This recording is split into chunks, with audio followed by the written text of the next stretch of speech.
I would watch it again after a while. I need some time to watch like some mindless cartoon or something. She needs a cool down whenever she watches a show. Cause this was a lot. This was a lot for me. Leave me alone. But like this was like I don't know. It's a lot to watch this with someone.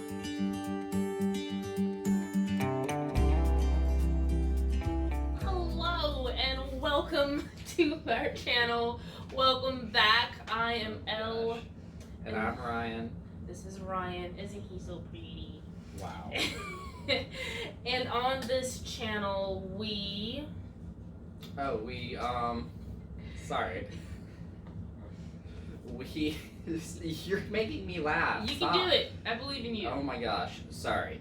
We watch TV shows and movies and stuff like that, and then we just have like general discussions, sort of reviews, kind of a thing, our impressions, what it's about, anything we had problems with, anything we like, stuff like that. And this week, we did watch, kind of spur of the moment, we were literally just scrolling through Netflix, but this week we watched She-Ra and the Princesses of Power? Yeah, it's princesses, because the old one was the Princess of Power. Ah. Yeah, which is tied with the He-Man series, if anybody ever watched He-Man. Okay, so what was our first impression of this show? I mean, that we skipped it a lot because it looks like a kid's show. It did. So, like, what he means is that, like, we, like, sit and, like, literally just watch trailers for, like, about an hour. Yeah, I have a problem with watching a lot of trailers but never actually picking anything. Literally. So we just scroll a bunch and, like, we see She-Ra come up a lot on, like, the main big screen of Netflix, and we just, like, keep passing, like, oh, She-Ra, looks cool, and, like, keep passing it. And then for some reason, like, one day, or, like, the day, like, about a week ago, we just, like, stopped, and, like, you know what? Like, why not? We've got nothing else to do, let's watch it. Yeah, I had just finished Umbrella Academy, so I was kind of in a weird spot with my shows. And if he has his way, that'll be our next video. But we'll do it eventually. But, like, so we passed it multiple times. We didn't really think anything of it until we actually watched it. And within, like, I want to say, like, 2 episodes, we were, like, sucked into this show. Yeah. Like, almost completely. Like, we binge watched it for the rest of the day, for the rest of the week. We finished it 30 minutes ago, if you're wondering. Don't put us out there like that. It's not even, that's what I mean, is, like, that's how we binged it, is that, like, we've just finished it and we're already, like, let's make a video. Yeah, it was kind of a spur of the moment. Like, we were trying to figure out what video we were going to do this week.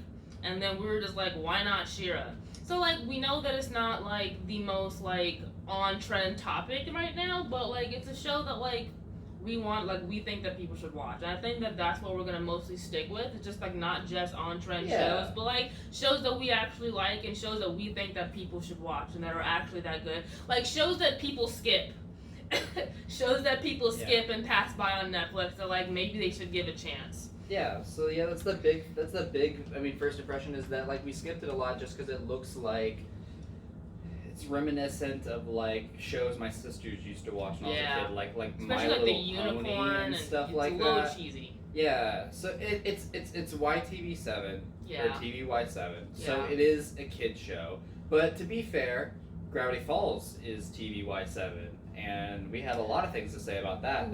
I've just come to the conclusion that it's TVY7, and honestly, someone can correct me if I'm wrong, because it's probably what it is, but I think it's just 7-year-olds can watch it, they just won't, like, maybe, like, get everything that happens in the show.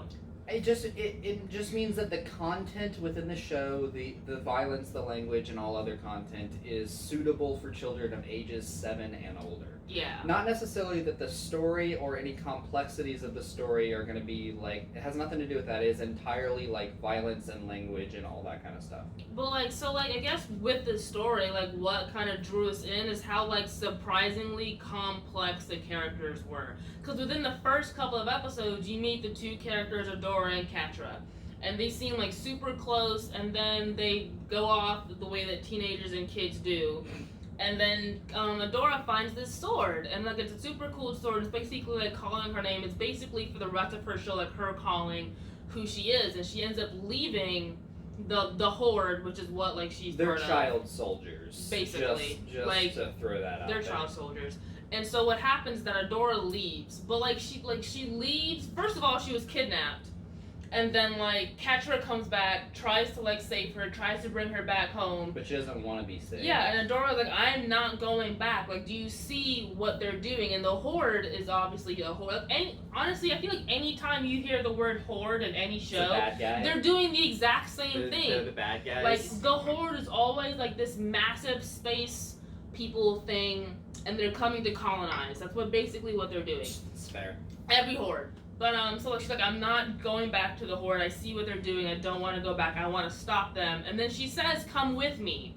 Like, she says, we don't have to go back. And for some reason, this is what...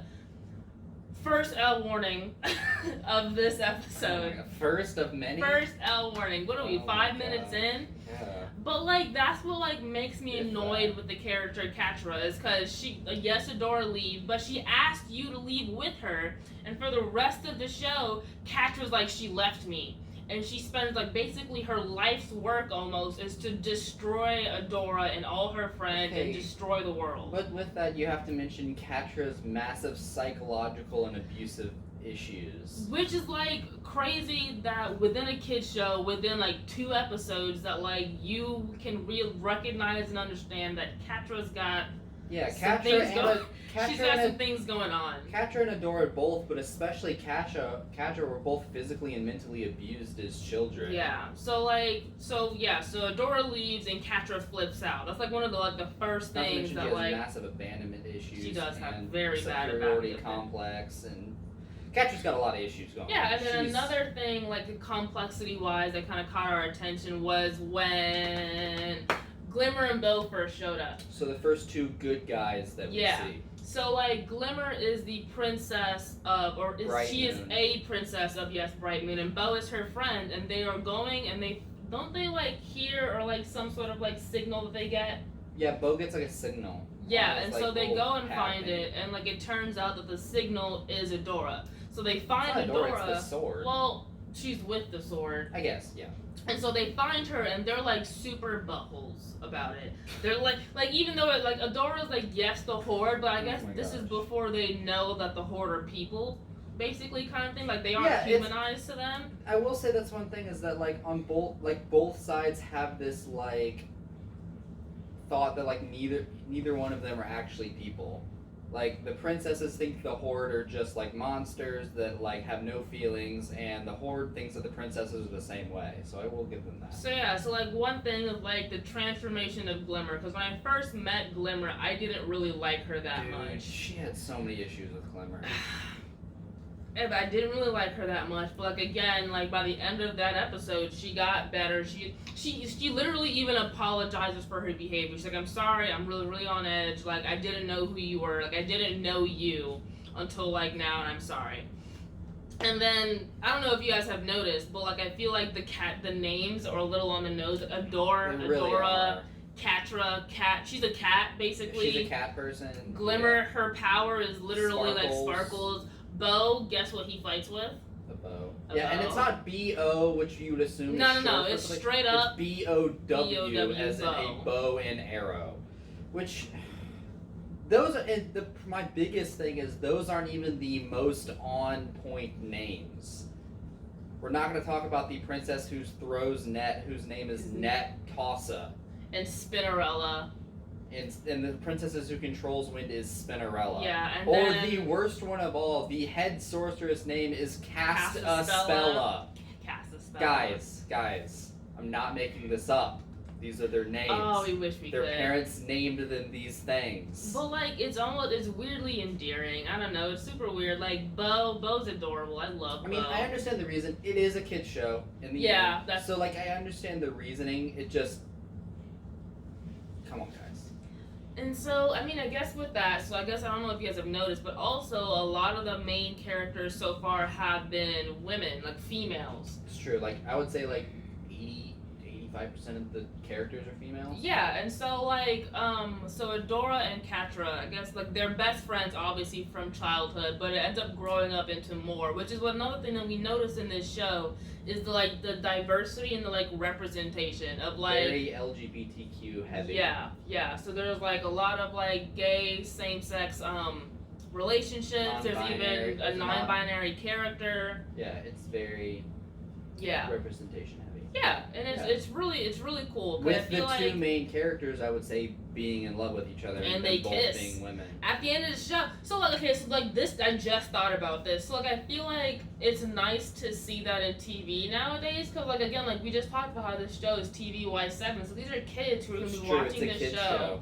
And like I still remember when Good Luck Charlie got canceled for having gay moms on it. Oh my gosh, yeah. Yeah. So like it's cool to like see like at the end of the show like Catra and Adora like kiss. Well, not to mention that we have the married couples, the gay married couples. Yeah, and like so like dads are like Bo's dads are like dads, like he has two dads, and like no one bats an eyelash, and like, I love that like we're teaching our kids that at a young age that like it's okay to be different. Yeah, like, it doesn't matter. People are people. Yeah.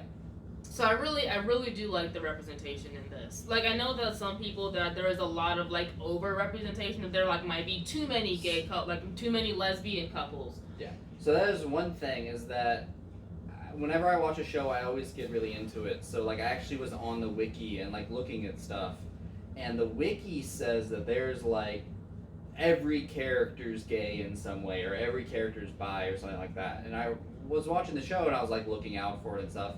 And I did notice that the wiki is off. And yes, there is good representation, but it's not too much representation. Like, the wiki makes it seem like there's way too much, and I feel like when it gets too much, it feels disingenuine. Like, it doesn't feel like it's really representation, it's just like, we want to throw this in here because it's good. Yeah, that's a whole nother thing about so our society.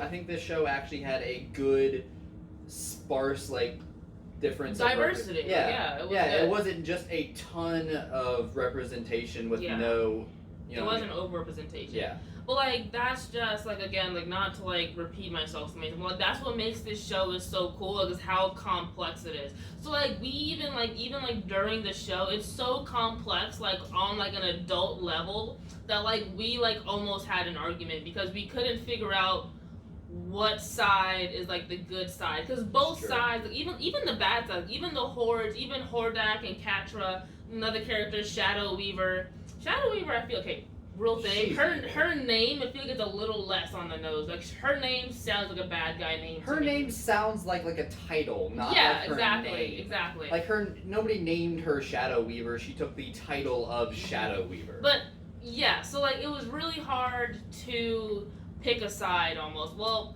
it was hard to defend a side, if that makes any sense. Both sides do things that you're like, yeah. Because I was fully against the Horde. I hated Catra. Like, I didn't understand. Like, shut up, leave me alone. So bad. I didn't understand, and I didn't like that she was willing to destroy her whole world, everyone around her, to spite one person. Yeah. And I didn't like that. And then he had to tell me, like, even like with Hordak, that like I'm not looking at both sides. That like to Catra does have a lot of things going on. Not to mention that Glimmer almost does the same thing a season later. Yeah, and that like Shadow Weaver, that like when it comes to the way that she grew up, Shadow Weaver did prefer Adora over her, and like she was like really bullied and picked on, and like never really. Is a nice way of saying abused, but okay. Fine, abused, and like was never really believed in. So like it yeah. It she has a massive superiority complex because of it. But it doesn't make me feel. I don't know. It's just really hard. We're not justifying it. She definitely shouldn't have done it. Yeah. But like, it's also not fair to only blame her when other people did the same stuff. So okay, so I think most of all, the bad guys are the bad guys, but it's the hardest to defend the good guys. It's the hardest to say, destroy all the bad guys, all of them are bad, get them out of here. Yeah. Like, it's the hardest to do that in this show. Yeah. And, like, another thing that, like, we saw about this show that we really liked, that there's 5 seasons. The middle couple of seasons are really short. Yeah, and they're only, like, 6 episodes. Yeah, but, like, the pacing of this show is so good. Because I feel like a lot of shows do this thing where they, like, the season is going fine, everything is not happy, but, like, they're working on it, they're getting to the bad guy. At the end of the episode, like, the very last episode of the season, they defeat the bad guy, they're chilling, everything's fine for about 5 minutes, and then all of a sudden the sky blows up, and then a whole nother bad guy shows up, and then there goes another season. Yeah. And, like, we're, like, in the last, but, like, in this, like, the bad guys are more You knew they were evenly coming. dispersed. Like, yeah, like, it's not like at the very last Like, at episode the- that someone shows like up. at the end of season 4, the Horde's like greater army, Horde Prime and his clones show up to reinforce the Horde on the planet. Well, you But knew like they were you coming. knew they were like they show up within like the last 2 minutes of the season finale of season 4. But the thing is it wasn't surprising. You knew they were coming for like 2 seasons. They just Yeah. finally got there Like, at that time. this show, I guess basically the show is planned out because, again, like 2 seasons before, it was almost like part of the Horde's plan to send out this signal to the greater Horde. So when the Yeah. greater Horde shows up, You knew you're they were like, coming. that was part of the plan. Yeah. Like, it was coming, we know. So, like, another thing is, like, I'm not mad the show ended. It's not one of those shows that I would have wanted to go on forever. true. Like, It the has a 5 good seasons ending. were good. Like, it paced very well. Everything worked out the way I thought it was going to work. Which is what Noelle Stevenson, the story creator for the show, said, is that she's like, I'm done. Like, my story, I wrote it, Yeah. it's done. My character, you know, the conflict is resolved, my characters all got their happy endings, blah, blah, blah, blah, blah. So, yeah. The show is really good.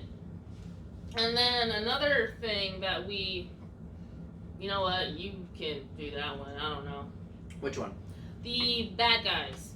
The good bad guys? Good bad guys. Okay, so What? I think I've mentioned this before in a video, I love bad guys in shows. They're always, like, some of my favorite characters, because I feel like, I don't know, I feel like a lot of times, as a writer, you can get a lot more complex with your bad guys than you can with your good guys. Because Yeah. your good guys always have to follow some sort of code, or moral obligation, or emotional obligation, Or or whatever like- it is. You know, So, like, you like- see, like, the meme where it's like the good guy comes in, the bad guy's, oh, you won't foil my plan, and then they tell the entire plan, then the good guy's like, aha, I know your plan now, and then they foil it. But, like, now it's like, this is, anyway, sorry, that was It's okay. No, you're good. It's just that, like, that's the reason I love bad guys, is because bad guys exist in a gray area, in the way that, like, they always do the bad things. Shut up. They always do, like, the evil things, but because they do that, they also have the chance to, like, do good things. Like, with good guys, as soon as a good guy does an evil thing, they are now a bad guy. What? But, like, if a bad guy does an evil thing, or if a bad guy does a good thing, he doesn't automatically become a good guy, he exists in a more limbo area, which I feel like allows Speak for more yourself, open man. writing. I need him to And do this more than show- a few good things to be a good guy. I'm not saying all of them deserve redemption. I feel like Hordak still has a long way to go. But I feel like that's the thing with this show, is that a lot of the bad guys also had their good guy moments, which allowed for more complex character development. Which made the ending almost that much more satisfying. Yeah, like Katra has done some awful things, but she's also done some good things. So at the end, when the ending comes, you don't hate her as much as you did, but you also don't completely forgive her, so you understand that, like, there's some more to be done, but she is on her way. Yeah, it's okay. So another thing that, like, I know that surprised me, but, like, the show's pacing is so good that you almost, like, didn't notice it happen. You didn't notice the flip almost. Well, actually, no, what am I saying? You kind of did. It got obvious. Katra? No, but the first ones. Because at the Oh, beginning of the yeah. show, the first ones were these mystical beings, like these awesome people, like with advanced technology, who did like everything Who for the helped world. Etheria, and, like, they're gone. Yeah. And then Adora, when she becomes She-Ra, she learns about the last She-Ra, Mara, and that the first ones were like she was a bad Mara, like she let Bad her She-Ra. bad She-Ra. Mara was yeah, bad sorry. She-Ra. She was a bad She-Ra, that she let her emotions get in her way. She didn't do her job. Like and she hurt the planet Yeah. in the end. that she hurt and like just that she hurt everyone. Yeah. That like because of her, everyone is now in jeopardy. That like she has failed as a She-Ra, and then you later learn that like she failed as a She-Ra to the first one's plan, which wasn't a good one. Yeah. So basically, just the flip is that these characters that everyone on the planet has revered for a long time, and that even Adora, who is She-Ra, has been like working with and like has and Adora is even a first one biologically, like that is her Yeah. species. Are She-Ra's only first ones? Yeah. Okay. Yeah, all She-Ras have to be first one biologically. But what you learn is that, like, the first ones weren't here to help the planet. So the Horde and Horde Prime are like these ancient bad guys, and the first ones were fighting them. And the only reason they were on Etheria was to drain it of magic, destroy the planet, and then use the resulting magic energy to destroy the Horde. So, like, that's why Mara was a bad She-Ra, because she stopped the first ones from doing that. Yeah. And that's what you learn, is that, like, Planetary the first ones aren't the good guys either. Is that, like, Mara, like, who you've been told this whole time ruined the planet, was trying to save it. Yeah. So that flip where you figure out that even the good guys aren't really the good guys is a good story moment. Yeah, so, like, ultimately, like, what we learned from this show is that, like, it's like an awesomely complex show for a kid show. Yeah. Like, it caught us off guard. By season 4, we were like, this is a kid show. I mean, it reminds me of, like, the kids shows I watched when I was a kid. I mean, so, like the complexity of shows like Gravity Falls or Adventure Time or Avatar or anything like that. It's a kid's show. It has its kid moments. It has its weird moments, its goofy moments, and it has its, albeit annoyingly kid moments where you're like, got it. Guys, Glimmer. Her name is Glimmer. She has powerful of I'm 21. I got it. Yeah. But at the same time, it's complex enough to still keep you engaged as an older individual. So, like, okay, fine. So it's good. It's a good kid show.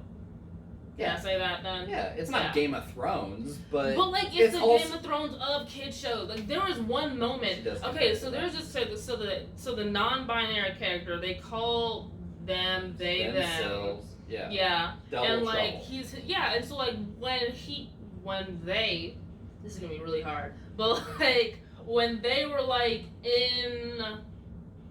when they were inserted basically into the rebel camp, they were a spy for the Horde in the rebellion. That's when like the drama got like really good. Like they are really good at their job and like creating like drama. Like it was impressive. People. Like the manipulation was impressive on like a massive scale. It was really cool to see that for some reason. I don't know why, random. But yeah, it was just super cool. And that like both the good guys and the bad guys both have their moments. Yeah. Glimmer also has hers, but Glimmer has her real dumb power trip. She goes through a really big power trip. But like, I feel like most of all, this show has a really good redemption of all the bad characters, especially Catra's redemption. It's no Zuko redemption, but it's pretty freaking good. Yeah, I mean, so like, I don't want to say Elle&Ryan number 2, but like, I hate myself. But so like, shut up. But like, what annoyed me at the end of the show about Catra, and like what annoyed me about like most of the show about Catra, that by the end of the show she was mad at Adora for trying to save the world yet again. She was like, it doesn't always have to be you. You don't always have to save the world. Like, what do you want? Like, stop putting yourself in jeopardy. And I'm just like, stop putting her in jeopardy. Because you did this. Like, she didn't do this. Okay, but like, a lot. So, like, I don't know. I feel like Glimmer did this. Okay, but Glimmer did this to stop Catra. And to stop the Horde. I guess. And so, like, okay, what I mean though is that for like however long the show goes on, Catra spends all of her time trying to destroy Adora. Yeah. And that and all of a sudden, when it's finally maybe not entirely her fault, she's like, don't do it. Okay, but it wasn't for the reason of don't save everyone. She wasn't against saving it. She just didn't want Adora to kill herself to save everyone. Okay, well, it seemed like she was against it. No. Because she was like, you don't have to do this. Okay, well, if she didn't do it, then but who like, was going to do it? remember, she wanted Shadow Weaver to do it. Like, she wanted the world to be saved. She didn't want everyone to die. She just didn't want her best friend / the person she was in love with to die in the process. When that was her whole goal to begin with, which fine. Okay, but we also mentioned that she has a lot of psychological issues she needs to work through. Okay, but like, she could have easily have actually killed Adora a few times. I'm gonna leave it alone. Point it. So like, this is what we mean, is that like, this show is so complex that it's really hard to come to any kind of moral conclusion. Cause to me, I don't know, I feel like Horde Prime is evil. when we come to that. Horde world. Prime, yes. Okay, but Horde Prime's the ultimate bad guy. He has to That's be. true. Horde Prime is the one bad guy that isn't complex. Like, Yeah. there's no moral gray area. There's no, oh, maybe he's doing this for good. Yeah, no, no. he is here to destroy everything because it sounds fun. Well, That's it. he's the bad guy that like wants peace and no wars for the universe, but He's does Thanos. that. But does that by killing everyone. So Yeah. if everyone's dead, there can be no wars. Yeah, he's Thanos. Simple. Like Yeah. that. This seems. Why Yeah. not? It seems simple enough to me. Yeah. But yeah. Like he thinks that like that's like the great cleansing and like there would be peace in the universe Basically. finally. Yeah. He's So, a fun guy. So what, did he plan on like leaving himself last to sit Yeah, in he silence? was gonna be Okay. like the ultimate ruler with his clones and stuff like that. And he wasn't cleansing everyone, technically. That was his plan when he got to the end, when he was getting way... No, I guess it is, because did you see the last planet? He's definitely just like wiped out the whole But planet. if and you watch has it, at been. one point he's watching hollow recordings, and he's watching his other controlled planets rebel against him. Oh. He has planets with people on them. Right. Yeah. Right. But it's when he gets to the end and he starts to lose that he sort of goes off his rocker and he's like, you know what? I'm just going to kill everyone. I'm just going to end it all. That's fine. Y'all want to not be nice? That's cool. That's also his imperfection thing, because when Hordak gets to Horde Prime, he's like, Lord, I did this all for you. Like, you're amazing. I did this in your name. Yeah. And he was like, and you messed up. Yeah, this is So- terrible. So like that's like why he was there. It's like I gotta clean this up. So like Yeah. no one can be look this bad in my name. So he's Yeah. like it's all gotta go. Basically. It's all gotta go. Yeah. That's kind of his perfection thing. But yeah, sorry that got a little That's off okay. track. Not really. Any last words? What are some words that you would use to describe this show? Some words I would use to describe this show. I Insane. mean, yeah, Glitter. there's a lot. It's fun. It's lots of fun. I really like the character. I think it's really funny. I think there's some really good comedic moments, especially some good dry humor moments. I love a good I know dry you love humor. you some more. Nice. So there's a couple of those. I like her new outfit during season 5 because her other one looks dumb. Her and her dumb jorts. Nice. Just saying. Jorts are dumb, guys. Any of you who think they're not dumb are dumb. Because jorts are dumb. Seriously, you said dumb a lot right there. I don't care. Anyway, thank you for watching Uh, Our- be sh- our channel. What are you doing, I don't you know. weirdo? I'm trying to do the whole like frame your face. I don't do that. No. Thank you for watching our video this week. We hope you guys enjoy it. Make sure to like, comment, and subscribe. It would really help us out, and we'll see y'all Oh my gosh. We're terrible. next week.